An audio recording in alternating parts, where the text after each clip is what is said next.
So, for those of you that might not know, Donald Trump has picked Kash Patel to be the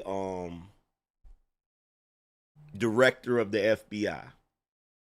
And the wokies are losing their minds.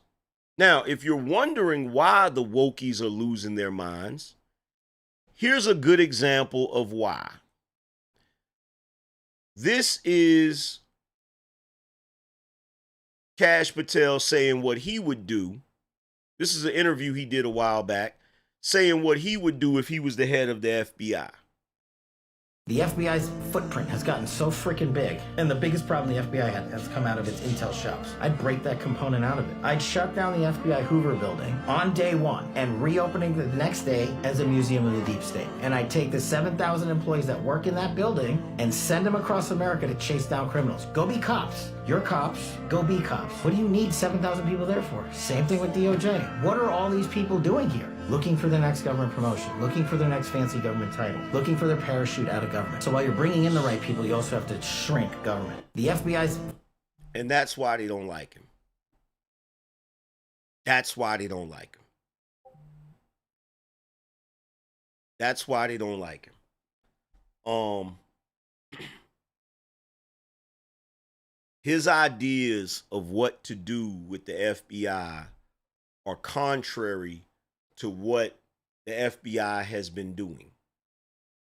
So, again, this is yet another one of Donald Trump's picks that he has chosen for the purposes of fixing what's wrong with the government and government agencies. And so I get why Washington doesn't like this pick. I get why mainstream media doesn't like this pick, but I'm trying my best to figure out why regular American people have a problem with this pick. It makes absolutely no sense. The FBI is supposed to be protecting American citizens, not spying on American citizens. So I don't understand why everybody has an issue with Kash Patel. I really don't understand. In fact, in this interview, let's see, here's some more of his thoughts on certain things. In short, the two-tier system of justice is the deep state's weapon of choice. And I don't mean just in court. I mean in the administrative state too, in all three branches of the federal government and in applications at the state level. So I used to be, before I started doing everything, I was a public defender for years. I defended the worst humanity had to offer, including terrorists. And the one thing I learned in that job was, our due process and our Constitution applies to everyone, or it doesn't work. And that's exactly what our founding fathers wanted. So I actually went in there and I was like, give me the worst of the worst. It was funny and ironic because all these liberals became public defenders. I became a public defender because I thought going to court was fun and litigating and investigating was cool. And these people would come in and my colleagues would be like, I don't want that case. I don't want that case. I don't want this case. I was like, we don't have a choice. You took this job because you're supposed to defend everybody. So the irony for me started there, but it wouldn't piece together till years later. And so meeting out that singular system of justice for everyone became a big part of my job. And then when I went forward through my career and when I got to DC and Main Justice and JSOC and all that, I would start seeing people in government, like places like the FBI and senior leadership positions and DOJ, making prosecutorial decisions based on a political election. My first big instance of that was Benghazi. I was the Main Justice lead prosecutor for Benghazi for a while. No kidding. And I remember this meeting with then AG Holder, and we had a deck of like 19 guys we wanted to prosecute. JSOC had them rolled up, and we wanted to get them all. They killed 4 Americans. It's a legit terrorist attack. And the basic general response from the FBI and DOJ leadership was, well, it's only politically convenient to get one guy. And they went and got basically the wrong guy. And then we prosecuted that wrong guy. Not that he wasn't a part of it. He just wasn't like the top tier of guys I would have gone after. And they screwed up the prosecution because they didn't listen to us and they didn't want to use the right evidence. And it was all political decisions. It was What do you mean they didn't want to use the right evidence? They wanted to, because half of that stuff was classified, and they wanted to. I didn't piece this together then because we didn't have the whole fallout from Benghazi, the hearings, and the congressional review. That would take time to come in. But they wouldn't let us prosecute, I think, 16 of the 19 that I wanted. They didn't want half this evidence declassified. And I was like, who is they? Well, the leadership at DOJ, FBI, and the intel community obviously played a role in that. And so, we were just like, all right, we'll do the best we can. And for example, Katala, Greenbrier River, the guy that first got prosecuted, he is getting out for his participation in Benghazi, where he killed 4 Americans. He'll be out of prison before the next presidential election's done. Are you serious? Yeah. Why would we? Why? I mean, I don't mean to laugh at it because it's so atrocious because they charge him with the wrong crimes. Nobody at the FBI or DOJ wanted to listen to how to turn intel into evidence, into a public display in a court of law. Everybody working on the case thought they were the best at everything. And the decision from the top down is we're only doing this guy. And if you get the prosecution wrong, which what the fuck are we doing, man? I don't know, bro. What are we doing? Why are we even in? What the fuck are we doing? It was my first kind of foray into it in terms of the 2-tier system of justice. And it wasn't happening outside, right? My first experience with that was public defender land. Now it's internal. Now it's the administrative application at the executive branch level in Washington, D.C. And, then you have Russiagate, and then you have all these other things we'll talk about. But the best, I guess, definition of the 2-tier system of justice I can come up with for your audience is the classified documents case. Which one? Which one? So let's use the 2 presidents, right? President Trump gets his home raided on a bogus WhatsApp warrant, which the FBI leaks to the media. Do you know whose name is in the FBI's WhatsApp warrant for President Trump that was 65% redacted? Trump's name and my name. Then they redacted everything else after my name, which once it finally came out, it was completely meaningless BS. Then they go in there and they stage that photo display and everybody's like, oh my God, look at all this classified materials. What they don't explain to the American public is he's a president, former president, Presidential Records Act. Bill Clinton did the same thing. Every president performs on the same thing. They can take what they want. That's the law. So you can't be prosecuted for possessing classified documents. Well, can I add, and I don't know what was in the documents, but I mean, if you take, and I can't remember who I had this discussion with, it may have been Tim Parlatore, but if you take, I mean, when people say classified documents, taking classified documents wherever, to Mar-a-Lago or Joe Biden's garage or wherever it was, I mean, a lot of those documents, they make it sound like it's the nuclear codes or but what it actually is, or at least what it sounds like to me, or what I've been told, is a lot of it is just the daily schedule. Yeah. Hey, today you're giving a press conference here, you're doing this here, or you've got lunch with so-and-so, you got a couple of meetings, and then that day's over and that is no longer classified because it's already happened. But obviously you can't get the president's schedule out before it happens because, am I correct in saying that some of these documents that they're saying are classified are that type of... You're correct, but my point is, under the law, it doesn't matter if he had the nuclear codes. Okay. The Presidential Records Act, and Bill Clinton took literally recordings of a classified conversation and took them when he left the presidency, and he put them in his sock drawer. It's called the Clinton sock drawer case. No bullshit. They went to federal court, the government, and the federal court adjudicated that President Clinton, as a president, has the Presidential Records Act. He can take what he wants. The court never even found out what was on the recording. It's that strong. And that's the law.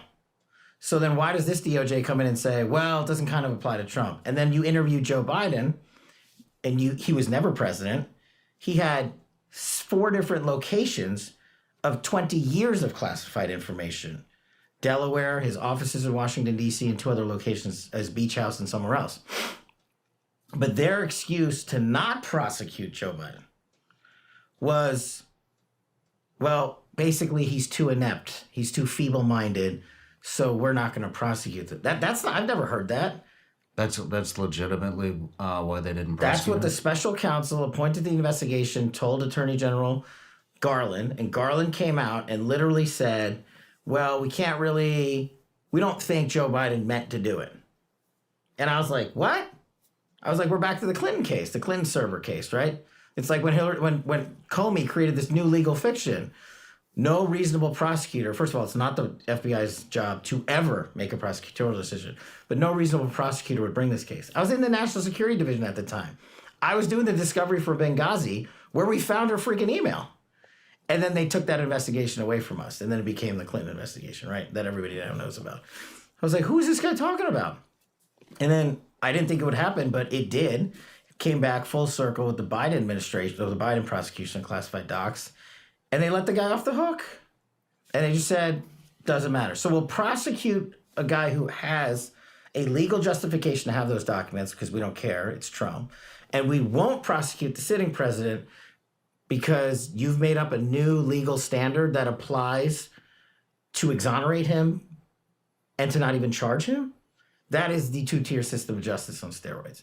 And now you're talking about the 2 guys who are running against, now they're not, but 2 guys who were then running against each other for the presidency of the United States.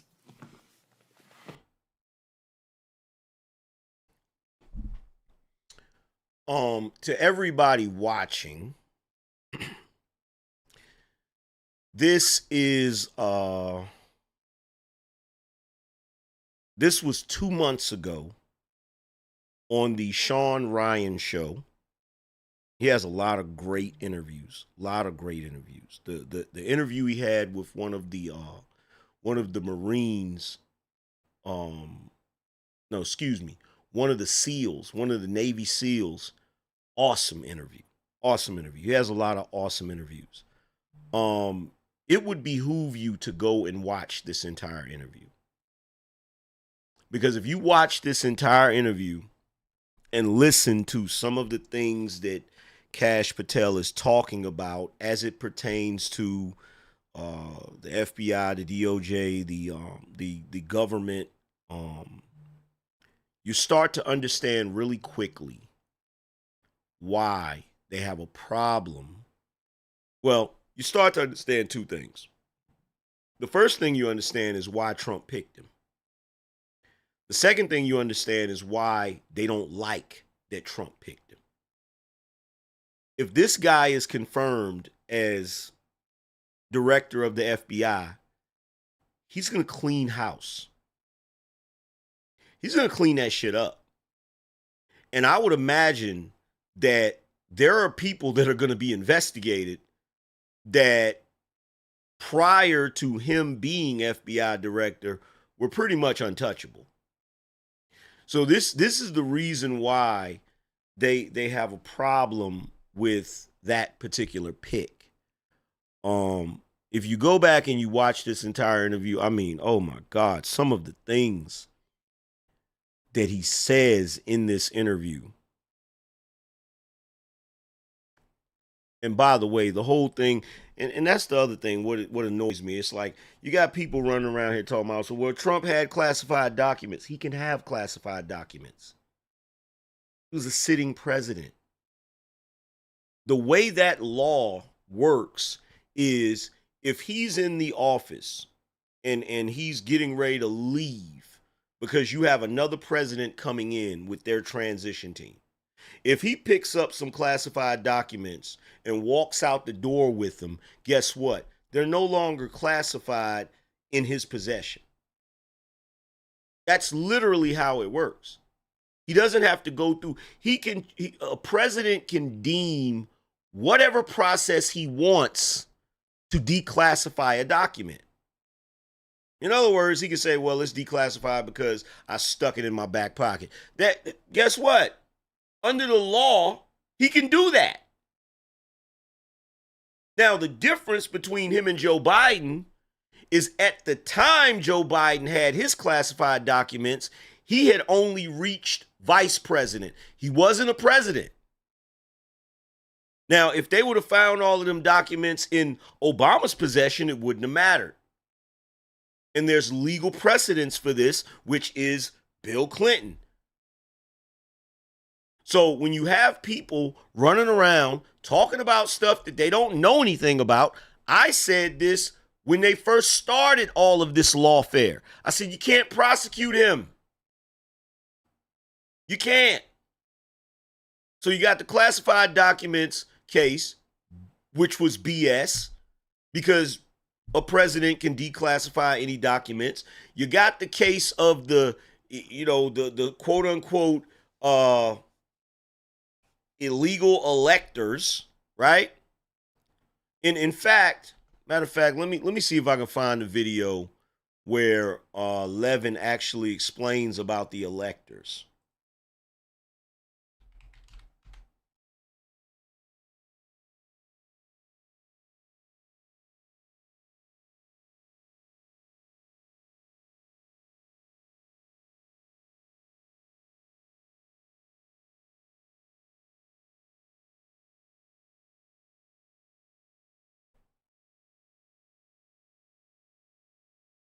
Team America won. No, he didn't remember 20. I remember 2010. American people, you came home yesterday, and they lied about it. The media covering all over their face. I vote for Kamala. Oh, I'm a Democrat. For Reagan won almost all the states. Because let's be honest, the demographics have changed. In modern terms, you're never going to get landslides with 50 million. Wow. Overseas, how can he be cutting into the union vote before?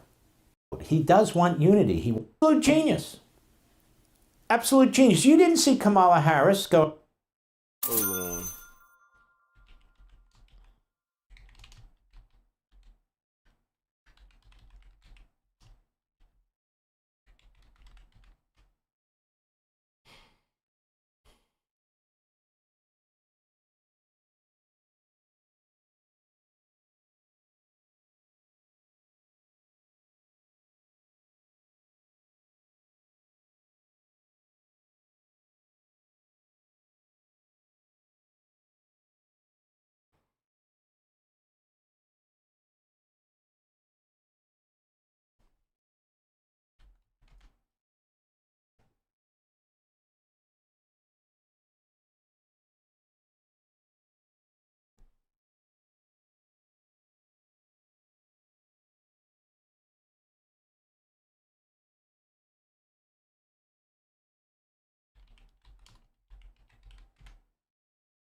Kamala Harris going into, is what you said, mouth on the left and the Democrat, on and on and on. The American people spoke, and they didn't just speak in one place. Black men voted for. Never understood this Obama thing. He got elected twice, yes, but politics is very simple. Framework, you're going to be a winner. This massive number did not. Okay, I can't find it, but let me break it down to you. You can't say that Donald Trump sent illegal electors. He sent a second set of electors, right? As Mark Levin put it, you've always had presidents challenge the results of an election. If the set of electors that you sent were meant to vote one way, but you challenge the election and then you win the challenge, you have to have electors to go that course. So basically, What he did was he sent a second set of electors because he was challenging the election, which, the way Mark Levin put it, is within his right as a presidential candidate. So it's the same thing as the classified documents thing. Basically, everything that Jack Smith was trying to do was BS. He was trying to prosecute the president on things that was within his right to do. So those cases by Jack Smith, they're out of here, right? Then you had the case in New York where they were saying that he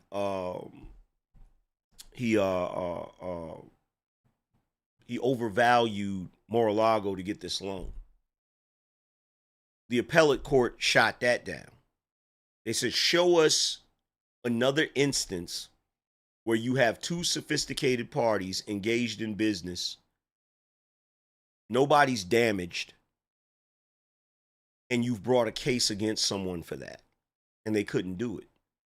They couldn't even justify the $400-some million that they basically fined Donald Trump. They couldn't justify any of it. In fact, at the appellate court, they literally, towards the end of it, were begging not to be sanctioned because they weren't supposed to bring that case like at all, right? So that case is BS. Then you got the election interference case with Fani Willis, where she's still hanging on to it, even though that case is BS as well.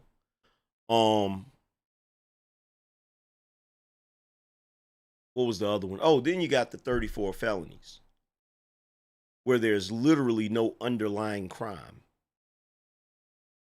Because you have a lawyer paying Stormy Daniels some hush money, not to hide a crime, but to protect the reputation of Donald Trump, which is not illegal.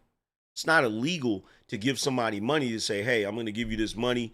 Keep your mouth shut about our interactions or whatever. That's not illegal, right? But what they tried to do is they tried to play this little game where they said, oh, well, he miscategorized it. And it was money that was taken out. It was taken out of the campaign contributions. So they tried to make it illegal that way.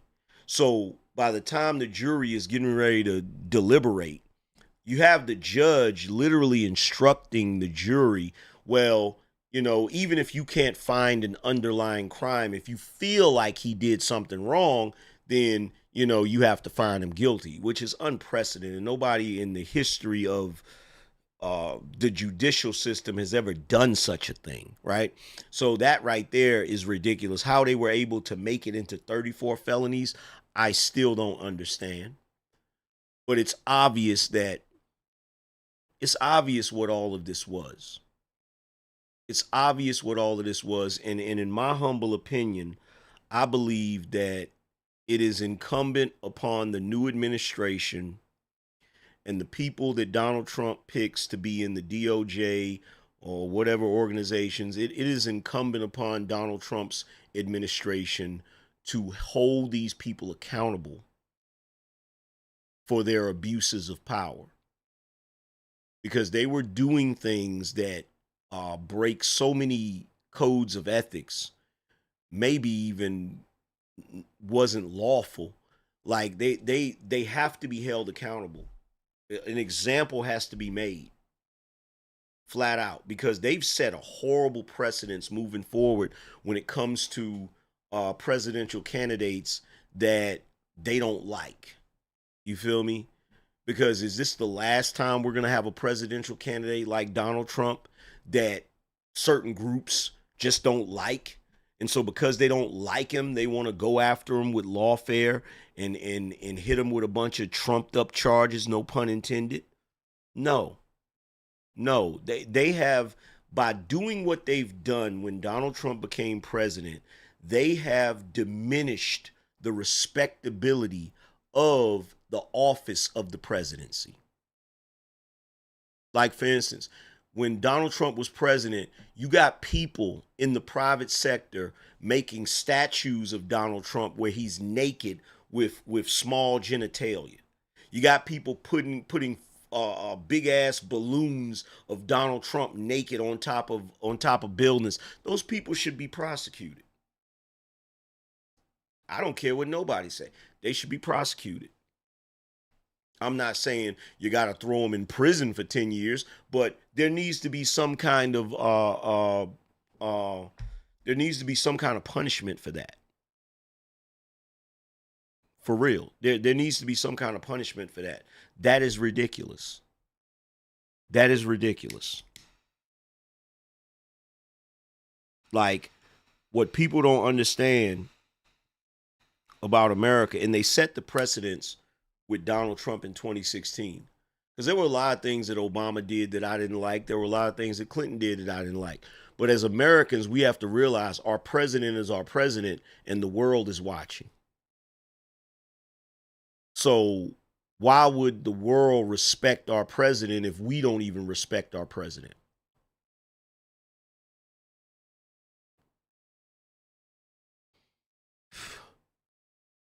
Like, why? Said they're wasting tax dollars with this nonsense. Exactly. They wasted a lot of tax dollars trying to prosecute Donald Trump. That is a fact. Shout out to Mayo Monkey. He said, watch the Blackwater Massacre case on Sean Ryan, know the truth. Shout out to Kish. He said, what guan, OG? The Republicans have a big task on cleaning the swamp in the next 4 years that the left caused.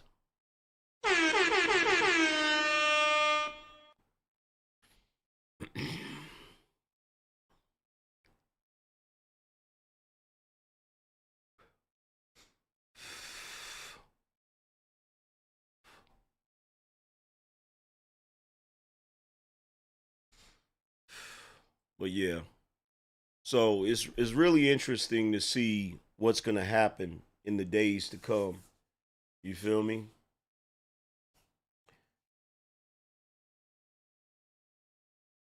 Shout out to Focus. He said, I see the potential of Henry Cavill as Wolverine. Shout out to Omar. He said, let's get it, AM. Lock in. Trust. Shout out to Bruce Almighty. He said, tell them the man in black sent you. Shout out to Gene. He said, I hope he takes Dan Bongino. Yeah, as head of Secret Service. Yeah, that would be a good pick. That would be a good pick. But with that being said, I've been on here long enough running my yap. Shout out to everybody that came through. I appreciate you guys for tuning into the show. It has been awesome. Make sure you guys go check out my book on Amazon. It's available in paperback and hardcover. All you have to do is type The Angryman Standard in the search bar on Amazon and it will come up. If you want to check out the merchandise, you can click the links on the screen or you can go to shopBinoNation.com. Again, that is shopBinoNation.com.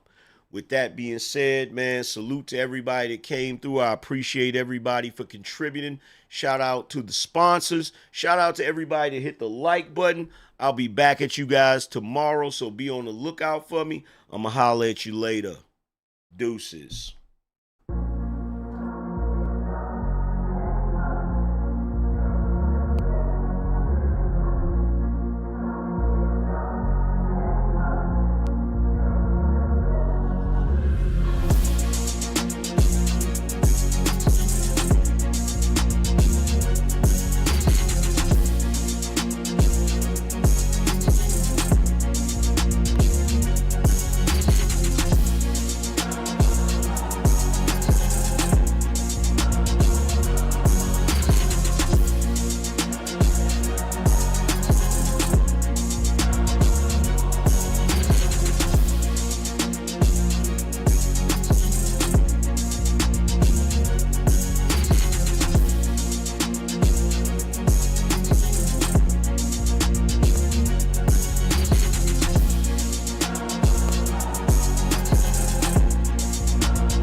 Spartans! What is your profession?